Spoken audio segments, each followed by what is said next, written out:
साथियों नमस्कार, मैं प्रवीण सर। तो भूगोल और जियोग्राफी की क्लास में आपका नेक्स्ट पार्ट है, पार्ट 2 वायुमंडल। हम लोगों ने इससे पहली क्लास में पढ़ा था। तो हम लोगों ने पढ़ा था ट्रोपोस्फियर के बारे में, स्ट्रेटोस्फियर के बारे में, मीसोस्फियर के बारे में और थर्मोस्फियर के बारे में, एक्सोस्फियर आज हम लोग पढ़ेंगे। और महत्वपूर्ण मतलब यहाँ से क्या क्या इंपॉर्टेंट होता है परीक्षा की दृष्टि से, उन टॉपिकों पर हम लोग पढ़ेंगे। और यहाँ से एक क्वेश्चन सभी प्रतियोगी परीक्षाओं में पूछा जाता है। तो चलिए देर न करते हैं, पार्ट 2 में हम लोग प्रवेश करते हैं। तो देखिए भैया, ये आपका बर्गिम मंडल के बारे में हम लोग है। एक्सोस्फीयर ये आपका है, ठीक है। करा की गुरुत्वाकर्षण के प्रभाव की कमी के कारण गैसें अति विरल हो जाती हैं। वायु का घनत्व तो बहुत कम हो जाता है। मतलब बर्गिम मंडल में वायु का जो मात्रा है वो कम हो जाती है। करा वायुमंडल की सर्वोच्च परत होती है। तो वर्गीय मंडल वायुमंडल की सबसे ऊपरी परत होती है। चलिए, करा की संचार उपग्रह 36,000 किमी ऊंचाई पर बाह्य मंडल में, मतलब जो ये सैटेलाइट होता है भैया, ये बाह्य मंडल में स्थापित किया जाता है, ठीक है। 640 किमी ये बाह्य मंडल आपका हो गया वायुमंडल की संरचना के अंतर्गत। तापमान यहाँ पे 1,000 से अधिक और 640 किमी का दायरा होता है और 1,000 सेंटीग्रेड से अधिक तापमान हो जाता है यहाँ पर। अब देखिए भैया, ये आयन मंडल है। रेडियो तरंगों को परावर्तित करती आयन मंडल से रेडियो तरंगे परावर्तित होती हैं, ठीक है। और उल्का की घटनाएं किस में होती है? मध्य मंडल में होती है। ये भी आपका समताप मंडल है, ठीक है। इसमें ओजोन मंडल, आपका ओजोन परत समताप मंडल में पाई जाती है। और ये भी आपका क्षोभ मंडल है, जो बादल बनना, वर्षा वगैरह सब इसी में पाया जाता है, ठीक है। तो ये आपका क्षोभ मंडल समताप मंडल हो गया, ठीक ना। ये आपको छोटी सी जानकारी। अब आते भी हम लोग बात करते हैं परीक्षा के दृष्टि से। बहुत ही इंपॉर्टेंट है ये परीक्षा के दृष्टि से। दिया है यहाँ पे परीक्षा उपयोगी दृष्टि। करा ओजोन छिद्र का सर्वाधिक निर्माण पाया गया है। तो भैया ये प्रश्न आता है कि ओजोन छिद्र सर्वाधिक कहाँ पर स्थित है। मतलब ओजोन में छिद्र है भैया। अगर यह छिद्र बढ़ता गया तो हमारे धरती पर वातावरण या पर्यावरण के लिए खतरा हो सकता है और वायुमंडल में खतरा हो सकता है।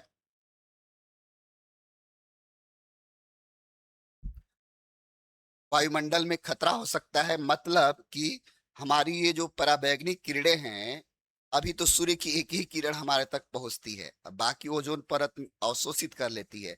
अगर ओजोन परत में छिद्र बढ़ता गया तो कुल मिलाकर हमारी जो ये धूप है ना, और तगड़ा तापमान हो जाएगा, ठीक है। आगे तो इस पर वैज्ञानिक काम कर रहे हैं, ठीक है। कुल मिलाकर ये जाने कि ओजोन का छिद्र सर्वाधिक कहाँ है, तो अंटार्कटिका पर है, ठीक है।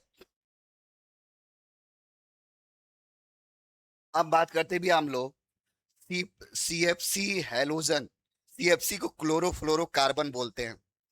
Halogens nitrous oxide, ethane, halogen इत्यादि गैसें उत्तरदायी हैं ओजोन परत के क्षरण के लिए। देखिए, ये जो छिद्र होता है ना भैया, ये किन गैसों की वजह से होता है? तो CFC chlorofluorocarbon, halogens, nitrous oxide, ethane और हैलोजन के वजह से, इन गैसों की अधिकता के कारण ओजोन में छिद्र हो जाता है। अगर इन गैसों पर हम नियंत्रण कर लें तो हमारे ओजोन परत का जो छिद्र है वो सीमित हो सकता है और बच सकता है, बढ़ेगा नहीं।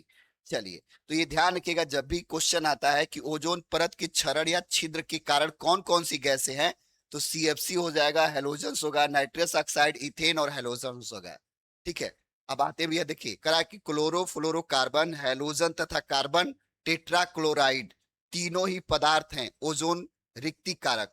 ओजोन रिक्तिकारक का मतलब ये ओजोन परत के लिए हानिकारक है। Very very important. आप किसी भी एग्जामिनेशन में बैठिएगा, एसएससी से लेके कहीं भी, तो ये आपको क्वेश्चन पूछ देता है। करा ओजोन का अवक्षय करने वाले पदार्थों के प्रयोग पर नियंत्रण करने और उन्हें चरणबद्ध रूप से प्रयोग बाय करने, फेजिंग आउट के मुद्दे से संबंध मॉन्ट्रियल प्रोटोकॉल। मतलब जो ये ओजोन परत में छिद्र हो रहा है, इससे संबंध मतलब प्रयोग और पदार्थों पर रोक प्रतिबंध लगाने के लिए एक सेमिनार हुआ था, मॉन्ट्रियल प्रोटोकॉल। इस सेमिनार में यह कहा गया कि इसको हमें बचाना है। उसको किस नाम से जानते हैं? तो मॉन्ट्रियल प्रोटोकॉल के नाम से जानते हैं। नेक्स्ट है, ओजोन परत क्षरण के लिए अंतर्राष्ट्रीय ओजोन दिवस मनाया जाता है। तो 16 सितंबर को भैया ओजोन दिवस मनाया जाता है। ये एग्जाम की दृष्टि से बहुत ही महत्वपूर्ण है। ओजोन दिवस 16 सितंबर को मनाया जाता है, बहुत ही महत्वपूर्ण है। प्रॉपर एग्जाम में आपको आ जाता है। सर्वप्रथम वर्ष 1985 में टोटल ओजोन मैपिंग स्पेक्ट्रोमीटर की मदद से अंटार्कटिका के ऊपर ओजोन छिद्र का पता लगाया था? ब्रिटिश अंटार्कटिक सर्वे दल ने पता लगाया था। जो ओजोन पर छिद्र हुआ है 1985 में पहली बार ब्रिटिश अंटार्कटिक सर्वे दल ने इसका पता लगाया था। करा है कि क्लोरीन, फ्लोरीन एवं कार्बन से बना मानव निर्मित पदार्थ है, तो क्लोरोफ्लोरोकार्बन। क्लोरोफ्लोरोकार्बन किसका संयुक्त रूप है भैया? तो क्लोरीन का है, फ्लोरीन का है एवं कार्बन का है। ठीक है, ये मानव निर्मित पदार्थ है, ये मानव से निर्मित होता है, जो किसमें कन्वर्ट हो जाता है? तो क्लोरोफ्लोरोकार्बन में। अब क्लोरोफ्लोरोकार्बन भैया किसको किसको हानि पहुंचाती है? तो ओजोन परत को पहुंचाती है। तरह की रेफ्रिजरेटर तथा वातानुकूलित एसी यंत्रों से शीतकारक के रूप में प्रयोग किया जाता है क्लोरोफ्लोरोकार्बन, और यही क्लोरोफ्लोरोकार्बन किसको क्षति पहुंचाती है? तो ओजोन परत को। ध्यान रखिए, फ्रीज से और जो एसी से गैस निकलती है, शीतकारक के रूप में इसको प्रयोग किया जाता है, वो क्लोरोफ्लोरोकार्बन से ही ठंडा होता है। ठीक है, चलिए आगे चलते हैं। इधर दिया है, समताप मंडल में ओजोन के स्तर को प्राकृतिक रूप से नियमित किया जाता है नाइट्रोजन डाइऑक्साइड द्वारा। मतलब समताप मंडल में जो ओजोन परत है, स्तर है, उसको बनाए रखने के लिए, अच्छा रखने के लिए नाइट्रोजन डाइऑक्साइड का प्रयोग किया जाता है। करा ओजोन परत की मोटाई सबसे ज्यादा रहती है किस ऋतु में? तो बसंत ऋतु में जो ओजोन परत की मोटाई है वो बढ़ जाती है। ठीक, आगे दिया है, ओजोन परत को मापा जाता है डाप्सन इकाई में। ध्यान रखिएगा भैया, वेरी वेरी इंपॉर्टेंट। ओजोन परत को किस में मापा जाता है? तो डाप्सन इकाई में मापा जाता है। करा 0 सेंटीग्रेड तथा 1 एटम दाब पर शुद्ध ओजोन परत की 0.01 मिमी की मोटाई बराबर होती है 1 डाप्सन यूनिट के बराबर होती है। तो ये मापांक है। चलिए, करा ऑक्सीजन के 3 परमाणुओं से मिलकर बनने वाली गैस क्या होती है? तो ओजोन O3 होती है। मतलब ऑक्सीजन के 3 परमाणु मिलेंगे तो किसका निर्माण होगा? तो ओजोन का निर्माण होगा। करा ऊपरी वायुमंडल में ओजोन परत के रूप में ओजोन गैस सूर्य के पराबैंगनी विकिरण या अल्ट्रावायलेट किरणों से पृथ्वी पर जीवन को बचाती है, जबकि जमीन की सतह के ऊपर अर्थात निचले वायुमंडल में यह एक खतरनाक प्रदूषक के रूप में होती है। तो देखिए, ध्यान से समझिएगा, जो ओजोन परत है, ओजोन गैस इस पराबैंगनी किरणों से, अल्ट्रावायलेट किरणों से हमको बचाती है, लेकिन धरती पर यह हमारे लिए खतरनाक साबित हो सकती है।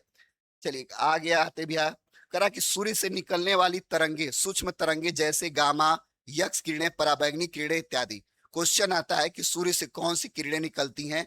तो गामा, यक्स किरणें और पराबैंगनी किरणें निकलती हैं।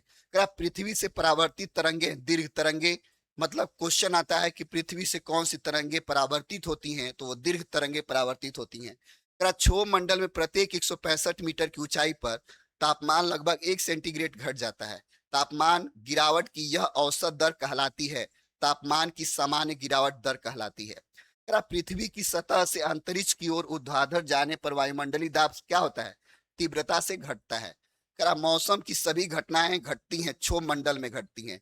तो ये ध्यान रखिएगा, क्वेश्चन आता है कि आंधी तूफान का आना, बादल का बनना, वर्षा का होना, ये सब किस मंडल में घटनाएं घटती हैं? तो क्षोभ मंडल में। और धरती के ऊपर पहला मंडल कौन है? तो क्षोभ मंडल, जिसको इंग्लिश में हम ट्रोपोस्फियर बोलते हैं। कभी कभी हिंदी वाला शब्द के इंग्लिश में पूछ देता है। वायुयानों की उड़ानों के लिए आर्द्र परत कौन सी है? तो समताप मंडल, स्ट्रेटोस्फियर।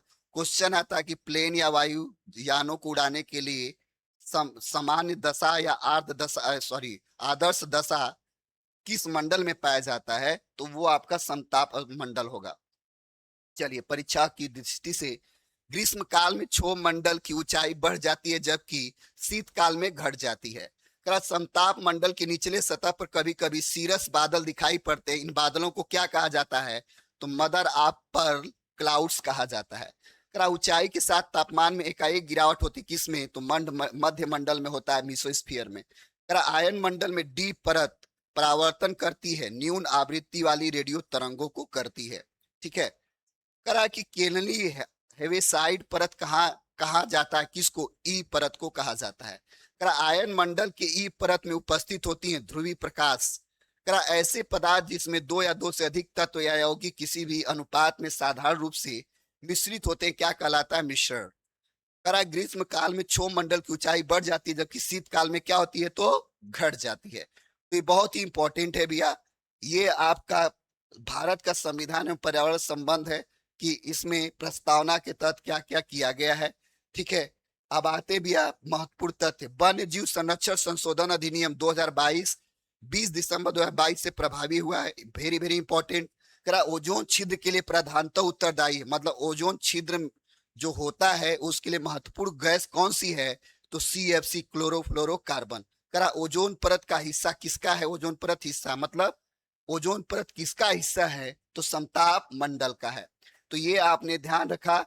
ध्यान रखिएगा, वन्य जीव संरक्षण अधिनियम 1972 में स्टॉकहोम कॉन्फ्रेंस के उद्देश्यों की पूर्ति, मतलब वन्य जीव संरक्षण अधिनियम 1972 में कहां से हुआ, स्टॉकहोम एक कॉन्फ्रेंस हुआ, वहां से वन्य जीव संरक्षण लागू हुआ। तो दोस्तों ये था महत्वपूर्ण, इसको एक बार आप देख लीजिएगा। ये पर्यावरण संरक्षण से संबंधित है कि किस अनुच्छेद के किस आर्टिकल में पर्यावरण से संबंधित उल्लेख किया गया है। तो ये था आज का प्रारूप और ये था आज का जीके जीएस की क्लास, जो कि वायुमंडल से संबंधित था। वेरी वेरी इंपॉर्टेंट परीक्षा के दृष्टि से, तो इसको एक बार जरूर देख लीजिएगा। जो इंपॉर्टेंट था मैंने उसी को पढ़ाया है, बाकी आप वीडियो देख लीजिएगा, क्लास देख लीजिएगा। बाकी के लिए धन्यवाद। चैनल पर नए हो दोस्तों तो चैनल को जरूर सब्सक्राइब कर लीजिएगा। महत्वपूर्ण तथ्यों को लेके हम आते हैं जीके जीएस में, बिल्कुल मत घबराइएगा, हम तैयार कराएंगे। Thank you so much.